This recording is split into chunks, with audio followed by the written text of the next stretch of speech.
right, welcome everybody to our episode 7 of Creativity in the Valley. Today we have a super amazing guest with some really cool little creations she's made. It's Adrienne from Entangled Forest. Thank you for coming by. I appreciate you taking the time out of your day to come by and have a little chat with us. So what we talk about here in the podcast is we like to talk to like-minded people that are creative, right? And if you're just looking at some of your cool little guys here, you've got a creative mind because these are all kind of, visions that you've kind of created in yourself and you kind of put them to actuality, which is really kind of cool.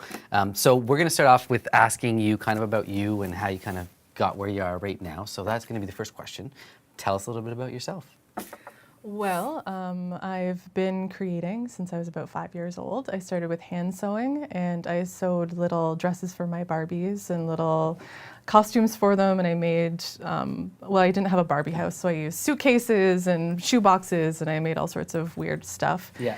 And since then, I've kind of taken up, I'm kind of like a hobby collector, I say. I do a lot of different things. So I hand process wool in a lot of different ways from local farmers. Mm-hmm.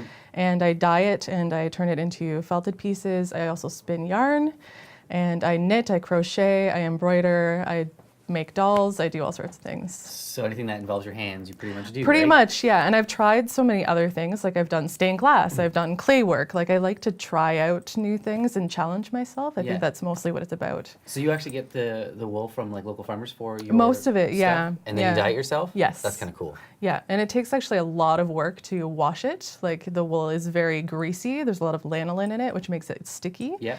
And it takes a lot of work and a lot of hot water and labor to wash it all. And then I have something called a drum carder, which basically looks like a medieval torture device. It has all these teeth on it. And I have to card it, which is just brushing it basically so all the fibers align. Yeah. And then I dye it using acid dyes that are protein reactive. Huh. And and then I use it for all sorts of things. Some of it I use for stuffing for my dolls. Some of it I use for my my wool paintings and things. These are really neat. We're going to get to these too because these are all like neat little creations that you have. So when we talk about creativity, kind of like when you come up with especially these wool paintings, stuff like that, do you strive to be unique in how you create them and everything like that? I would say yes and no. Sometimes I really want to kind of branch out and do my own thing. I get kind of obsessed with a certain idea, or I see something and it inspires me and then I have to try to work it out in my head. Like I said, I like a challenge. Yeah. But other times I find myself really inspired by other artists, and I want to try to achieve the same thing, but differently, if that makes sense. Your own take on something, right? Yeah, I see it, and these aren't things that I would sell per se, but like I like being really inspired by an artist, I kind of get like obsessed with the way they do things or the way something looks, and I will try to do that myself, knowing that like two people with the same skills and supplies will never make the same thing, but I kind of go along that line where I'm trying to mimic what they're doing just as, again, a challenge for myself. But. So because of what you do, like what are some of those artists that you would look at or things that you would look at to inspire you that way? Well, I actually follow a lot of artists on Instagram, people that do similar things to what I do, and on Etsy as well. I could name a bunch of people, but I would know who they are probably for sure. But it's neat. They're just small artists, most of them. Like there's not specific like large, well-known artists that I follow or anything. Okay, and then who or what experience have kind of inspired your work? Well, I would say first of all my mom. Okay. She's a very creative person as well. She knits and she does stained glass work and she's painted. And she's always been very creative and always supported me in that. Even when I was really little, we didn't have a lot of money, but she always bought supplies for me to make things myself. And I would say two other people that have inspired me, which are kind of random and very different, but Van Gogh and Salvador Dali. Yep. Their styles are very different, but they both were very emotional creators. Like they were expressing really who they were. Yeah. And especially like Dali, he painted his fears and things that were like the crutches and the eggs. These were things that he was trying to work through his own emotions and his feelings and express himself in a very unique way. Yeah. Like there's a lot of himself in his work. And the same with Van Gogh. Like they're both a little crazy. Yeah. But they both really, it came from a place of passion and also like uncertainty. And yeah, it's just there's a lot of power in those kinds of emotions, and a lot of creativity comes from that. And I really appreciate what they did for art in general, and also like their own struggles and how that came through their work. Yeah. And great that your mother supported you too, because I think that's a real key to striving to be creative. Is like if you don't have that support, sometimes you don't get to go that path that you want to, right? Yeah. And having someone like that to kind of push you and guide you and help you with is always a great thing. There's a lot of people like that are creative, and their parents tell them like, no, you need to do this thing because you can't make any money being an artist, which granted is very difficult. But like, yeah, there's a lot of parents and a lot of people out there that are very stifling of creativity because they think that there's no real value to it. And by value, they mean money. But obviously, art has a lot of value for a lot of other reasons. Well, there is. I mean, like, art's very therapeutic, right? Like, that's one way art's like fantastic because it can help you kind of, get through rough times. It's a very good form to kind of help you get through things and kind of I find it very therapeutic. I know. Yes. When if let's say if I'm having a down day, if I can go and do something creative, it usually will completely help my mood and kind of change everything on me there. So when was the first time that you remember realizing that you were kind of a creative person? So was there like a key moment that you were like, boom, that's me, I want to do this? Well, the thing is actually that my mom's friends always told me that I was really talented, even when I was really little, because I made a lot of different things. And it was even, my mom would have a lot of like Tupperware parties and things like that where her friends would come over. Yeah, Tupperware. And I would pick flowers outside and make them little bouquets or little pins, corsages for when they came to make them feel special. And I always like add little flourishes to them and like little beads and things. And they thought it was so great. So I think them always telling me like, oh, you're so creative, you're so, talented at these things. I just accepted it almost as part of who I am. Yeah, that's really kind of cool. And then if this ever happens, how do you deal with creative blocks? What are some of your processes maybe that you do to kind of get over those blocks that can happen?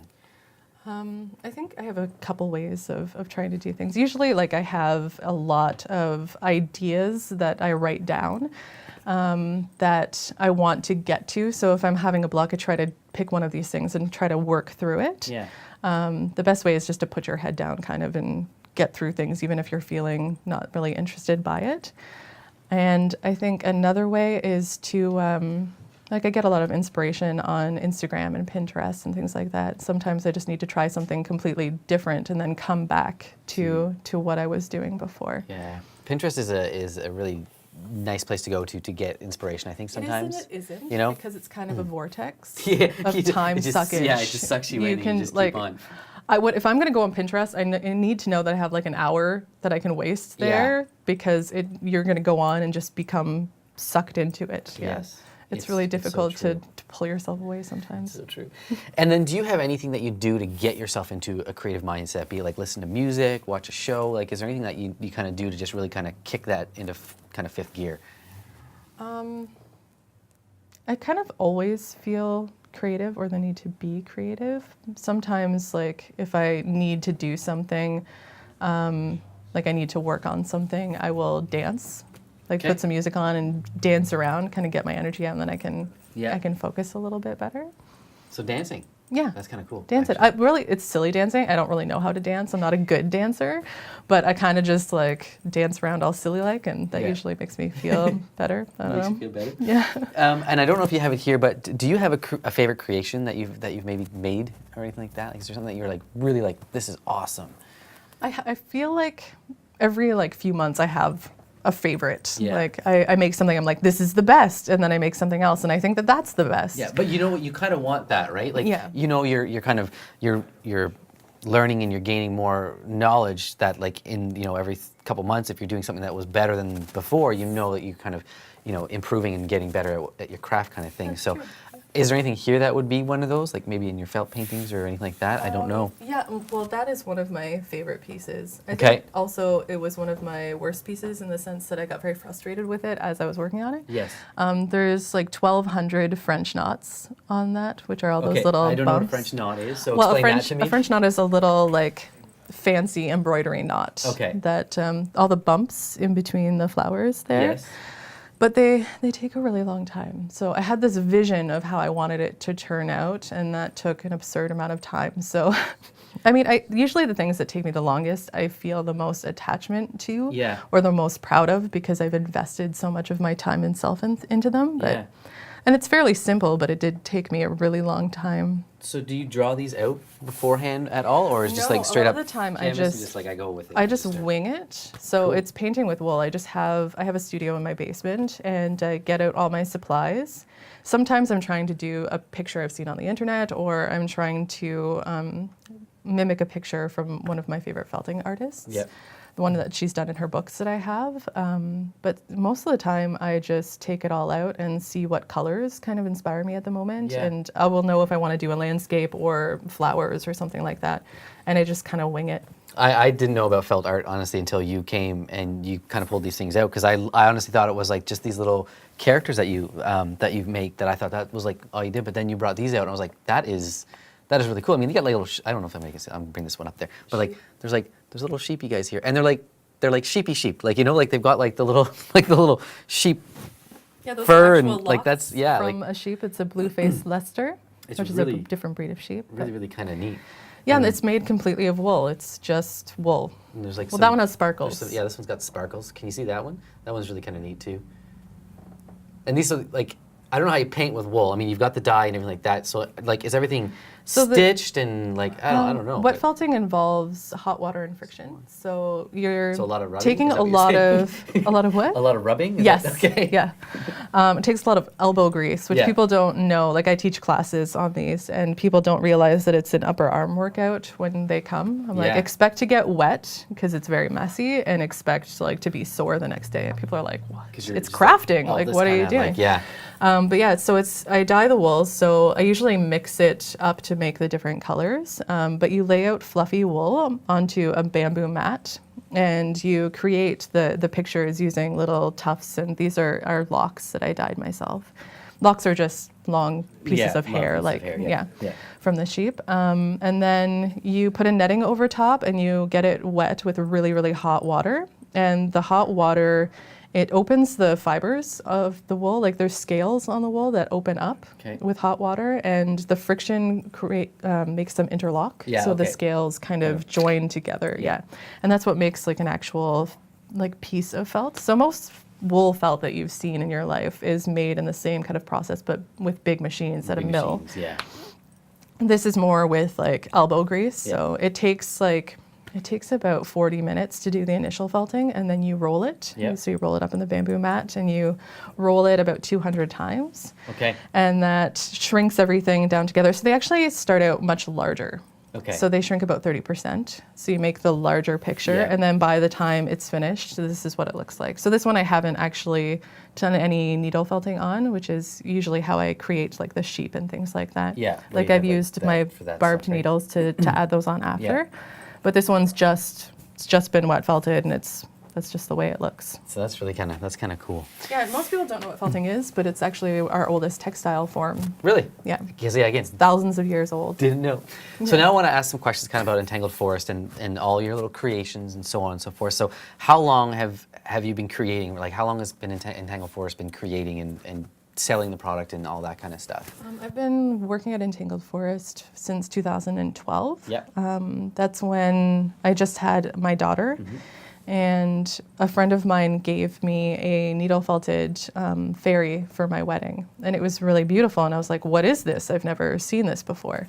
So she told me a bit about it. And I went on Etsy and found a kit and ordered it. It came from England. And I just started messing around. And I made a little playmat, which is a little piece with like little trees and a bunny and a little burrow. So it's like a little playscape that children can play with. So in this kind of scale, right? Like this kind of neat little... But it's a bit bigger, and it has little animals that fit into it.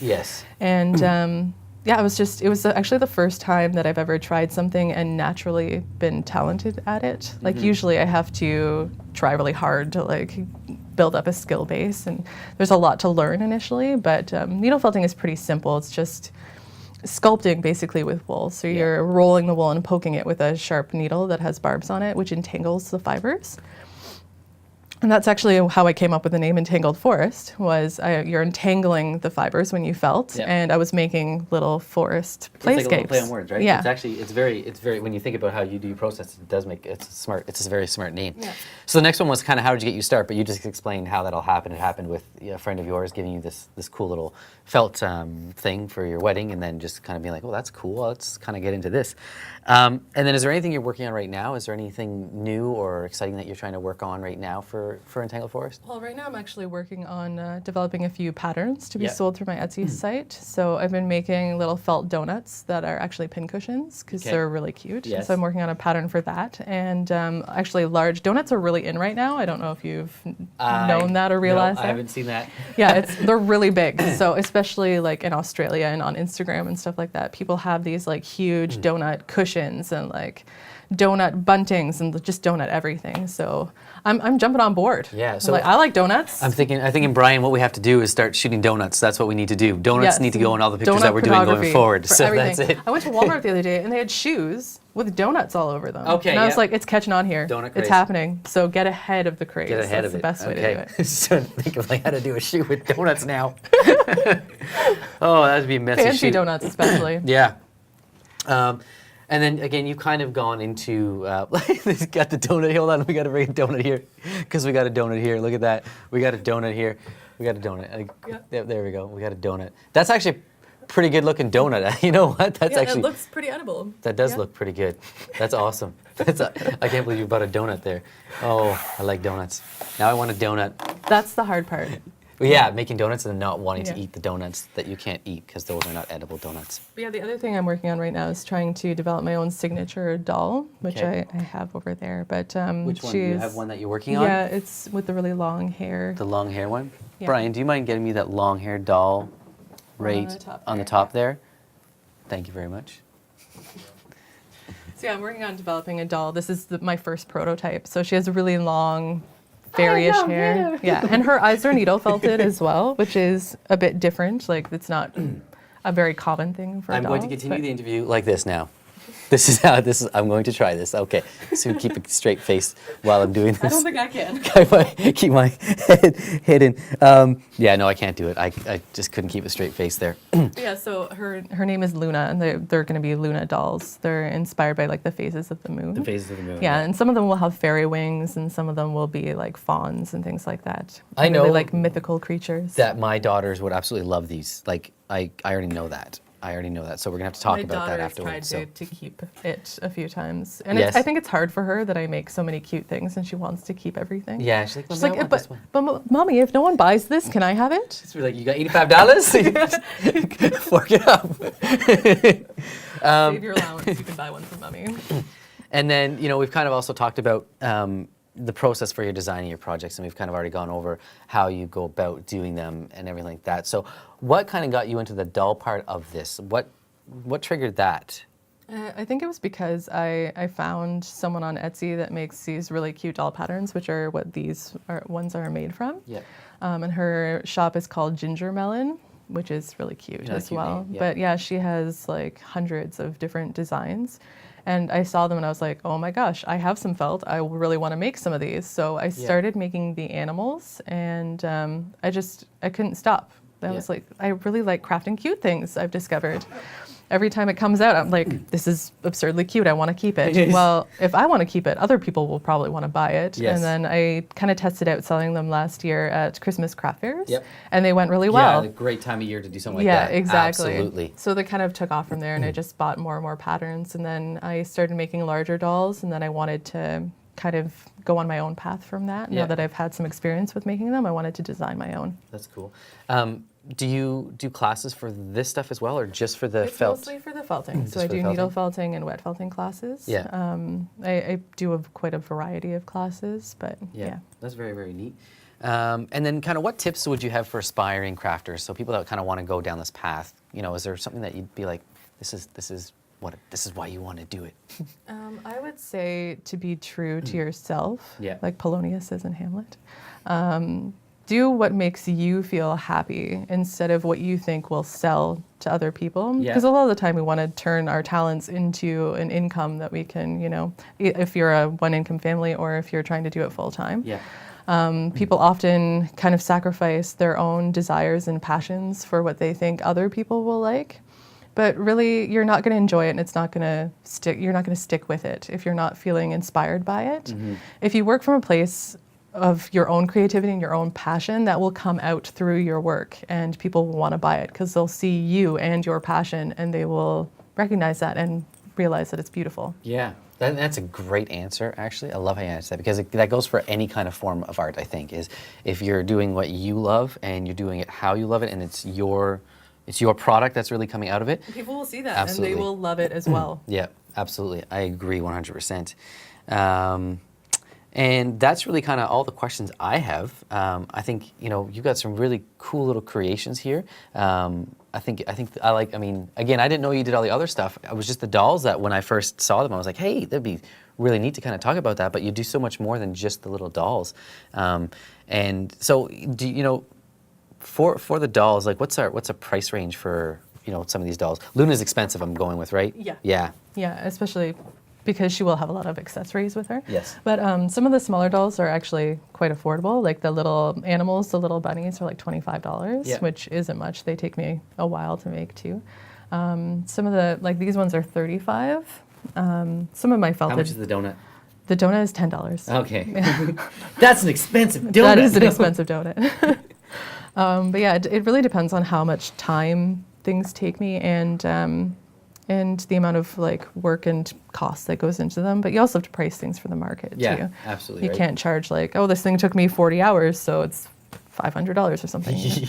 Like that one. Wouldn't that be nice, right? Yeah. People don't often want to pay for your time. No, it's true. It's true. And I mean, I can attest to, I think we can all attest to that, is that, you know, time that you put into your work, sometimes people don't understand the value behind it, and they don't see, you know, that, yeah, you know, sure. I mean, as a photographer, it's like, oh, you only did an hour's worth of work. I'm like, no, there wasn't an hour. I was there for an hour. I took your pictures, but there's, you know, there's prep ahead. there's a lot of stuff that goes into cost, and anything. there's all the editing and afterwards. Yeah, and I mean, it goes the same with you, right? Like, I mean, you have to find your product, right? You need to find all the tools you need in order to do this, and then you obviously have to do all your hand rolling that you do with all your, you know, all that kind of stuff. So there's, you know, it's important that that you put value to your work, and looking at your little creations. I mean, they're totally worth what I think what you're doing and everything like that.